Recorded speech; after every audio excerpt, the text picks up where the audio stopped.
Welcome and thank you for joining us this evening for a presentation and discussion on Bellevue Utilities 2023-2024 proposed budget and rate impacts. On the screen, you'll see some helpful tips to follow during this community meeting. Tonight, we will share with you an overview of the services Bellevue Utilities provides and what it takes to deliver these services. We'll then go over what's involved with maintaining the city's critical utility infrastructure. After that, we'll discuss the proposed budget for the next 2 years, and we'll leave time at the end for Q&A. At this time, I would like to introduce Nav Atal, Director of Bellevue Utilities. Thank you, Michaeline. I hope everybody can hear me. Good evening, and thank you for joining us tonight. We really appreciate you investing time to learn about utility services and our budget process. I'm going to start by giving you an overview of our service offerings and the key drivers for our business.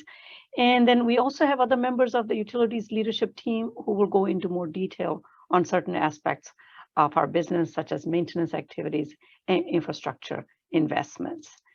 So we have 4 lines of business: drinking water, sewer, stormwater, and solid waste management. We contract with the public for solid waste services, but the other 3 services are provided in-house. And the services we provide are essential to our community's health and safety, to the quality of our neighborhoods, and the health of our natural environment, streams, lakes, and wetlands. They're also vital to the economic growth and long-term prosperity of our city. Our mission is to provide continuity of these services 24/7, 365 days a year, now and in the future. I'd like to start by sharing with you a quick 3-minute video that highlights some of the activities and capital projects that we have been working on to maintain and sustain our utility infrastructure.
Well, I hope that video provided you a little insight into our activities.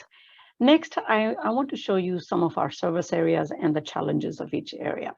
So this map on the left-hand side is our water service area, shown in this pinkish mauve color. As you can see, in addition to Bellevue, we also provide water service to the Points communities. We serve a daytime population of about 260,000 and evening population of 155,000. Our water comes from pristine watersheds in the Cascade Mountains, and it is some of the best quality and best tasting water in the nation. Bellevue's service area ranges from sea level to about 1,500 feet above sea level, and that has its own challenges. We have more than 60 different pressure zones that we manage, and it takes over 600 miles of pressurized pipe, as well as reservoirs and pump stations to deliver water to our customers' homes and their businesses. This next map is of our sewer service area. And as with water, in addition to Bellevue, we serve the Points communities and Beaux-Arts. The sewer system relies on gravity for flow. In addition to hundreds of miles of pipe, we also have pump stations to carry the sewage to higher levels when gravity doesn't get the job done. This map is of our storm drainage service area, which you'll notice is only within Bellevue city limits. This system covers about 32 square miles and is made up of open streams and wetlands, as well as over 400 miles of pipe and many culverts in the city. The storm system is unique in that it's made up of both public and private systems that are interconnected. The city is responsible for all drainage within the city streets and on public property.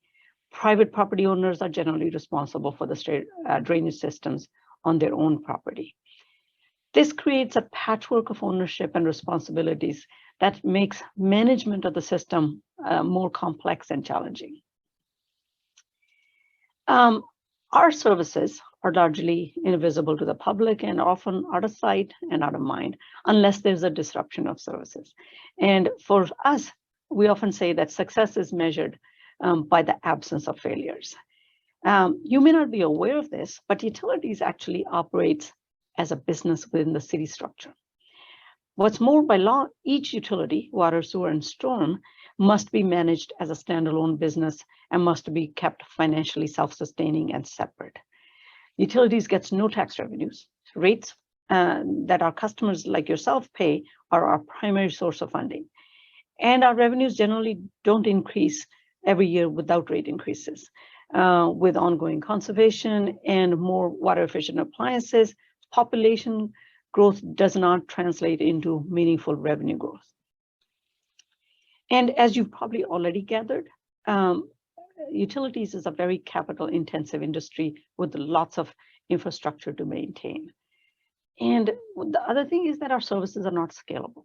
We must stand ready to deliver services to all areas and all customers on demand. Our systems must be sized to handle peak demand level, even if that's only for a day in the summer or just a few days in the summer. And by necessity, by design, we have a very long range planning horizon because we provide services that are essential to our community and our community relies on them. On the right-hand side of this slide are some of the key challenges. And the most significant one for us is that about half of our budget is to pay for non-discretionary costs that are driven by external entities. For example, water supply from Cascade and wastewater treatment from King County. Aging infrastructure is another major concern and a challenge for us. We own and operate over $3.5 billion worth of infrastructure, and most of that infrastructure is past its half-life, midlife. And maintaining and rehabilitating this infrastructure is a key challenge for us and will be for the foreseeable future. And rightfully so, utilities is also a very highly regulated industry, and there are costs associated with complying with regulations, whether they're in water industry, sewer, or storm. And Bellevue, as you've seen living here, has experienced unprecedented growth and development. And we need to make sure that utility infrastructure is in place well ahead of that growth, and so that we can support the city's economic prosperity and population growth. And of course, like everyone else, we have been impacted by the extraordinary inflation that we are all experiencing. Now, I am going to turn it over to Joe Harbour, our Assistant Director for Operations and Maintenance, to share with you how we take care of the utility infrastructure. Thanks, Nav. Without regular investment, our piped and natural systems will fail. Water main breaks, wastewater overflows, and stormwater flooding events often occur without warning. Utilities response with staff to perform needed repairs so that we can mitigate the issue and get our customers back in service. Consequences of system failures are not only disruption of service to our customers, but also potential damage to homes and businesses, along with potential risks to public health due to water quality issues and damage to our environment. Utilities response activities include fixing water main breaks and service line leaks when they occur. Also clearing sewer blockages within the city-owned infrastructure and responding to flooding events as shown in the picture when they happen. We perform a mix of preventive, reactive, and corrective maintenance activities. These activities work in concert to maintain system reliability, address system failures, and extend the useful life of our assets. Response activities include a strong customer service component to aid our customers when they are experiencing these types of problems within their homes and on property. Strong customer service is a core value for Bellevue Utilities, and when our customers meet us under these difficult circumstances, we do our best to provide the service and advice they need. Minimizing system failures. While reactive emergency response gets the headlines, our goal is to minimize the number of these types of failures through a strong asset management program that emphasizes preventive maintenance and condition assessment activities. Preventive maintenance includes exercising and inspecting our fire hydrants and valves to ensure that they work when they're called upon. In addition, we clean our sewer mains to minimize blockages. And corrective maintenance activities include repairs to known defects within our sewer and surface water pipes before they become bigger problems. Condition assessment is used to video our assets both within the sewer and the storm pipes. And as these defects can lead to structural failure and result in blockages. We work to coordinate our repairs with other city activities such as transportation's pavement overlay program, which saves money and lessens our customer impacts due to traffic when we're doing work in the road right away. Asset management also uses the video information to inform the capital investment programs, as well as aiding us in establishing our optimum maintenance intervals. You don't want to clean pipes that are clean, and you don't want to let pipes get blocked. Next slide, please. Within our system operations, Bellevue is a city built on hills that range from our lakes all the way up to the top of Cougar Mountain. With that topography change comes operational challenges that drive how we operate the water and wastewater systems in the following program areas. These activities include our water pump station, reservoir, and pressure regulating valve programs. Within the south end, Somerset and Cougar Mountain, we have elevation gains of up to 1,500 feet. This adds complexity to the water system to reliably deliver water to our customers within acceptable water pressures and throughout the city. Well-maintained pumps and pressure regulating valves are critical to making sure that we have adequate and reliable water supply for firefighting and to supply our homes. In addition, our water reservoirs are cleaned every 5 years to ensure our safe drinking water quality. Touching on the wastewater pump stations, similar to water, we provide regular maintenance of our pumps to ensure continual operation and minimize failures.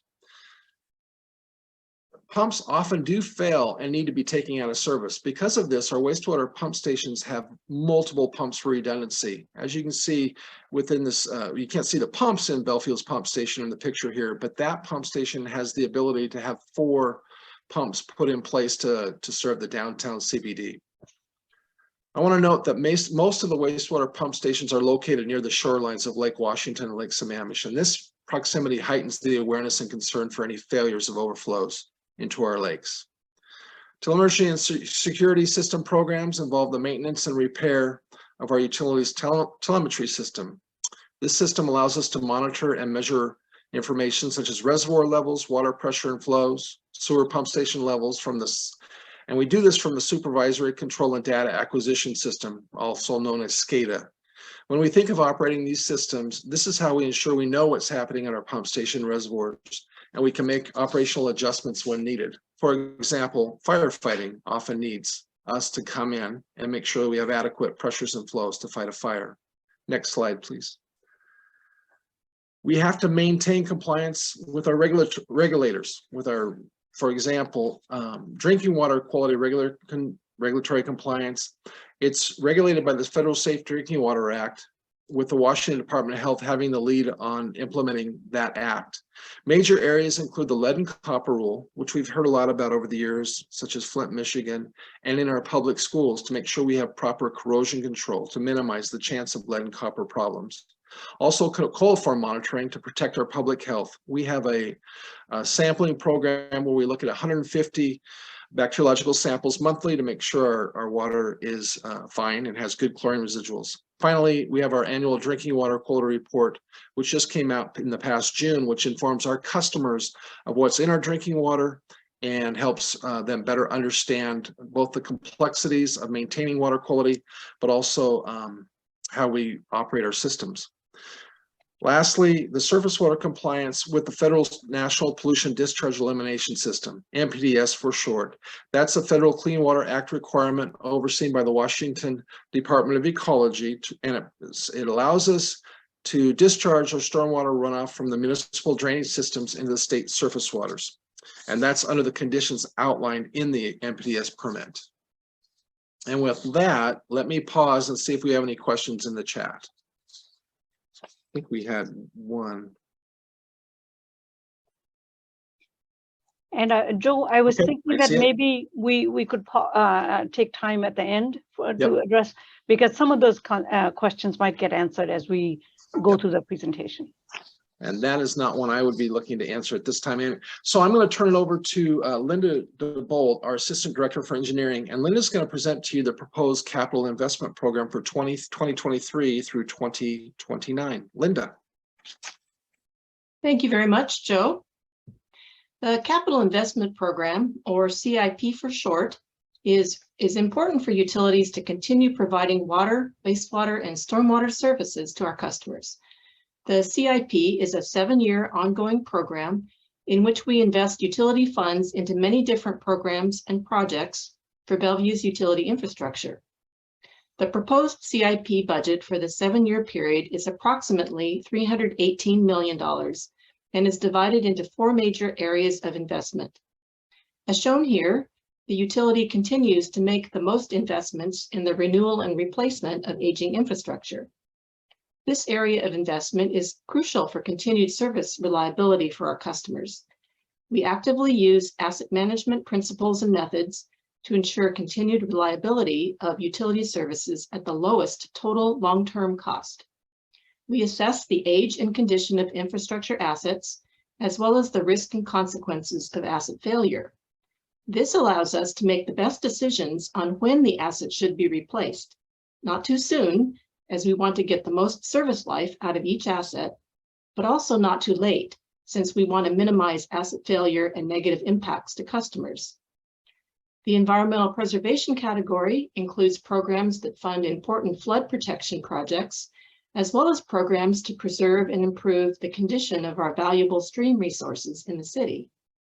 Operational efficiency and capacity for growth are 2 investment areas for increasing efficiencies in our day-to-day operations and programs for upgrading capacity in our infrastructure systems to meet the needs of our growing city. On the next slide, I'd like to now highlight some of the key programs within these investment areas. As you can see, the aging infrastructure area has the highest total dollar value and the most programs. Some key programs to point out are the Water Main Replacement Program, which funds replacement of aging water lines throughout the city at more than $111 million for this 7-year CIP period.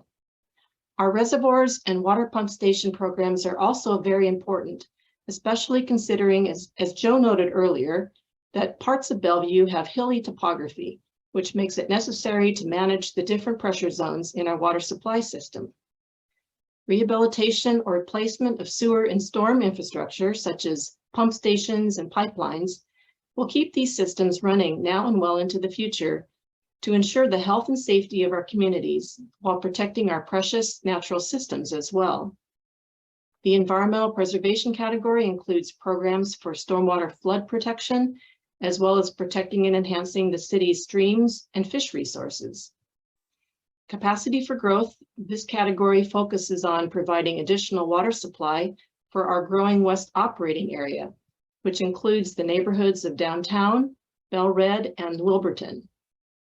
And last but not least, we have investments in the operational efficiencies category, and these dollars are budgeted primarily for a much needed future maintenance and operations yard for daily field crew activities. So I'd like to summarize by showing just some representative photos of projects in our 3 utility funds: water, sewer, and stormwater. The water CIP includes a variety of projects needed to keep our water infrastructure system running smoothly. These photos show just a few of the many water projects that we plan, design, and build every year to continue providing a reliable supply of clean drinking water to the community. Projects such as reservoir and pump station upgrades and replacements, miles of water line replacement, and new inlet stations for additional capacity are highly important for maintaining health and quality of life for our customers. Next slide, please. The sewer CIP funds projects that rehabilitate or replace aging sewer pump stations and miles of gravity sewers and force mains so that wastewater is efficiently collected and transported through Bellevue's pipe system to King County's regional trunk lines and treatment plants. Our community expects a high level of sewer services, and our sewer capital projects ensure that we meet these expectations by keeping sewer infrastructure running smoothly and efficiently. The Stormwater Utilities CIP includes projects that both prevent stormwater flooding and serve to enhance the natural environment in the city's watershed basins and natural stream systems. These photos give a good sense of the types of projects that we implement to provide flood mitigation and environmental stewardship of our natural resources in Bellevue.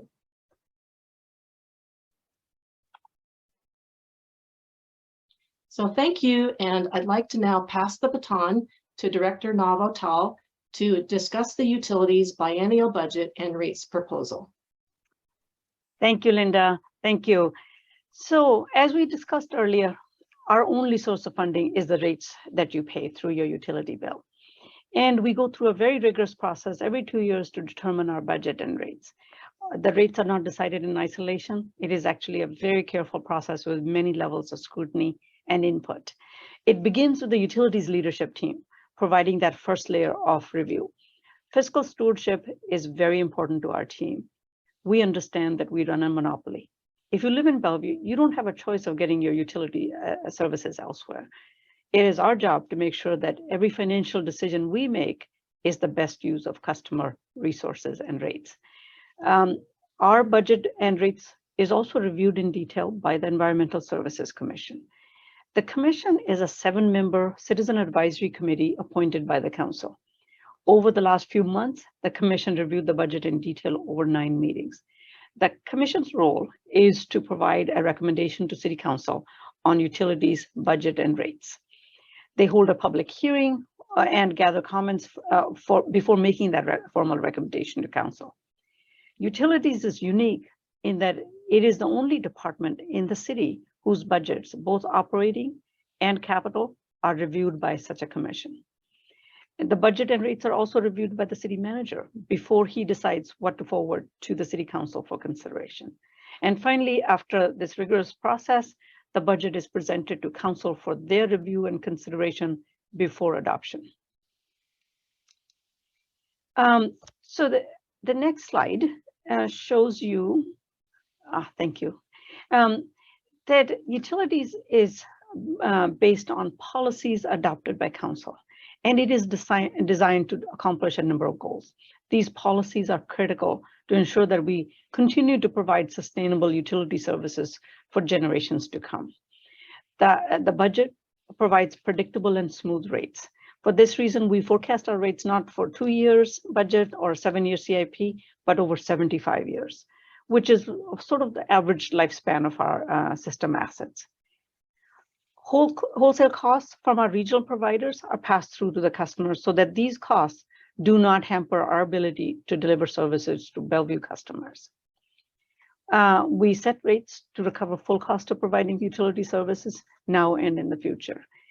And we must also maintain adequate reserves. This is important so that we don't have to come back to do a rate increase in the middle of the year if we have adverse weather or economic conditions which impact our revenues.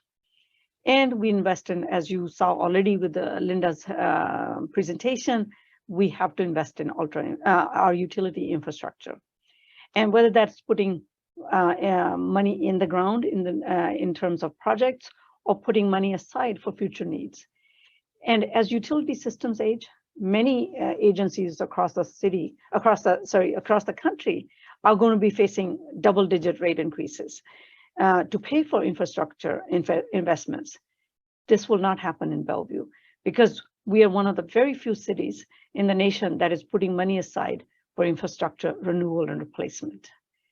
One thing that you'll notice about Bellevue Utilities is that we really focus on longer term planning so that you can rest assured that you will have reliable, high quality utility services always. So this is our proposed 23-24 budget, and it addresses a number of business challenges. So the total budget is just under $380 million. And we look at the budget in two sort of broad categories. On the right-hand side, in various shades of yellow, are what we call the external drivers.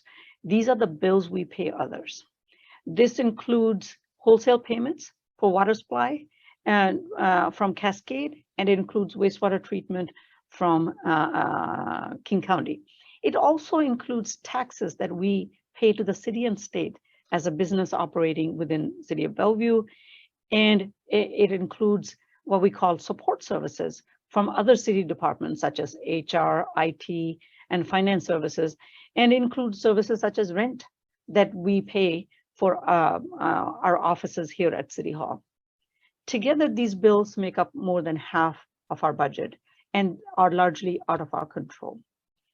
On the left-hand side are what we call internal drivers, things that are in Bellevue Utilities control. And locally, our largest single expense is the investments we are making in our infrastructure, what we call capital investments. This investment is necessary to take care of our aging infrastructure so that we can provide consistent services. About 33% of the budget goes towards paying for these investments. The local operations is one of the smaller slices of the pie and pays for all the functions that it takes to run the utilities. This includes personnel costs, as well as supplies and professional services that are necessary to carry out the daily functions of the department. This is another way of looking at the same kind of categories. And this is every dollar that we collect from you, where does it go? So for every dollar that you pay, 50 cents goes to pay for those external costs that I just mentioned. These are costs that are out of our control, and by contract, we must pay them. The second biggest expense, 33 cents out of the dollar, is to take care of the infrastructure. The smallest portion, 17 cents of every dollar, is to pay for the maintenance and operational activities that go into providing utility services. So this is a rather busy slide, and I'm going to take a little my time going through it. But the purpose of this slide is to share with you how your bill is going to increase and the why. Why is it increasing? So let's take a left. Let's look at the left side of this slide, where it says 22 monthly bill. And this is a typical single family monthly bill. In 22, that's $197.44. The 23 rate drivers, like I mentioned, are external costs, capital, and local operations. The biggest portion, $7.29, is to pay for the external costs. The next biggest portion, $4.82, is investment in our infrastructure. The smallest portion, $1.07, is for local operations. So the total utility bill in 23 will increase by $13.18 to $210.62. And then the right-hand side of that slide is really the same thing, but then that explains how the your 2024 bill go up. And again, the rate drivers are the same, the amounts may differ. And as you can see, more than half the increase in both years is to pay for external bills that we are obligated to pay. Bottom line, what I can tell you from looking at just the drivers is that we have worked very hard to control costs and rate increases that we can. External costs and investments in infrastructure are the main rate drivers for these increases. Now, one of the things that is very important to us is how do our utility bills compare, next slide please, to our neighbors. So this is a comparison by customer class. The first tower there is our typical residential customers, middle one is multifamily, and the right one is commercial. This is the total bill for all three services, water, sewer, and storm. And as you can see, we are kind of in the middle of the pack in all three categories. And what I will tell you is that this is, while we are investing a lot into our infrastructure, our rates will be even more competitive as in the future because of our long-range funding plan and investment strategy. So with that, I would like to now turn it over to Lucy Liu, our Deputy Director, to describe some of the utility assistance programs that we have to support our customers in need. Thank you, Nav. So we're very mindful of members in our community who may be in a disadvantaged financial position and utility bills may be a hardship. We have several programs to help these customers. We have the Emergency Assistance Program, which provides bill relief for customers facing a financial shock. This program waives up to 4 months of basic utility bills for qualified customers. In addition, we have ongoing utility rate relief programs to serve our low-income seniors and permanently disabled residents. This program provides an ongoing 70% discount on utility bills. About 1,100 households take advantage of these programs currently, and we spend about $1 million each year to help these customers. In addition, the city also provides a refund to low-income households for a portion of utility taxes paid. So if you know someone who may need these services, please help us get the word out. So at the end of the day, our goal is to be a well-managed, high-performing utility. To that end, we use several metrics to gauge if we're doing a good job for you. Top of mind for us is how our customers feel about our services, and we consistently rank high in customer satisfaction surveys. And as Nav mentioned, our rates are very competitive with our neighbors. Each of the utilities is a standalone business and must be financially sustainable both in the short and in the long term. And I want to assure you that Bellevue Utilities is in a solid financial position. We have no debt, and as Nav mentioned, we're one of very few utilities with a long-term infrastructure funding strategy where we put money aside for future system needs. We are also recognized as a leader in the industry by our peers. We're a nationally accredited agency. Bellevue was the first utility in Washington to be accredited, and we have been continuously accredited since 2004. So to sum it up on the next slide, we want to make sure that we deliver good value for your dollar. As an example, many of us have probably bought a bottle of water at the grocery store. For the price of one bottle of water that you can get at the local grocery store, we deliver 80 gallons of mountain fresh water to your home. So that translates to just a little over 1 penny per gallon. That's a pretty good deal, right? So with that, that concludes our presentation.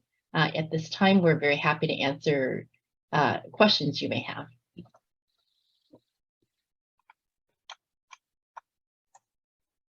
Okay, we do have 2 questions in the chat. The first question is about consumers paying higher water bills. What happens if consumers can no longer afford a higher water bill due to inflation pressures? This proposed rate increase may be unmanageable for some. I can take it, and please, team, feel free to add on. I forget now. That was a question from Greg. Greg, thank you for that question. Our customers' ability to pay utility bills is top of mind for us always. Always it is top of mind because these are essential services, right? And we go to a lot of effort to do cost containment in costs that we control. And that's why you see that for running the utility, the bill's going to go up by $1. But the regional costs, we don't, and the external costs, we don't control them. They're passed through to us. What we do control is the investment in our infrastructure. And what I will tell you is that's pay me now or pay me later, right? When systems fail, especially utility systems, they end up costing a lot of money. So it is really, as Linda mentioned, we do a lot of analysis to say, what should we replace? When should we replace it? And we don't want to leave any useful life of any asset on the table. So we go through a lot of effort to say we're going to replace just in time. And so the costs are as tightly controlled as we can control. Now, there are still going to be folks in our community that this is a hardship, right? And that's why our programs that Lucy mentioned are based on income. And so there is one program that's for temporary kind of shocks. We've had customers that, loss of job, that kind of thing, family disruption, where all of a sudden there's significant income loss. And so we have a program, and if a person qualifies, they can have up to 4 months of their bills waived. The most significant program we really have is actually the rate relief. And that is to help the most disadvantaged, the ones in most need in our community. And that is the elderly and disabled. And they get 70% discount. So if a typical bill is $200, let's say, so their bill will be $60. Is that right? Is that good mental math I was trying to do? So that's how we try and help those who are most impacted by utility cost increases. Greg, I hope that answers your question, but rest assured that we are not cavalier about passing through rate increases, just the opposite. There is a lot of soul searching that happens, and the folks attending the panel here, each one of them heads a different part of the utility, and they really manage their resources very well. Okay, we have one more question about stormwater. How much stormwater is discharged into the lakes and streams, and what treatment does the city do? So I can take that question. And thank you. I think Jeffrey asked that question. So thanks for the question, Jeffrey. The measurement of stormwater is primarily done, during storms, and we do monitor the flows as storms are happening. However, we don't have a maximum measurement of discharge, into the lakes and streams, because obviously, stormwater flows are variable throughout the year. But we really manage the stormwater, especially with regard to flooding events, by getting a good measurement of those flows from different rainfall events, so that we can ensure that we're sizing our stormwater systems properly. And the other question that you had was what treatment does the city do? Water quality treatment is actually an important program within our capital program. We employ a number of different strategies, various filtration devices that we use throughout the city, as well as what we call low impact development types of methods, including bioswales and other kinds of LID activities, both for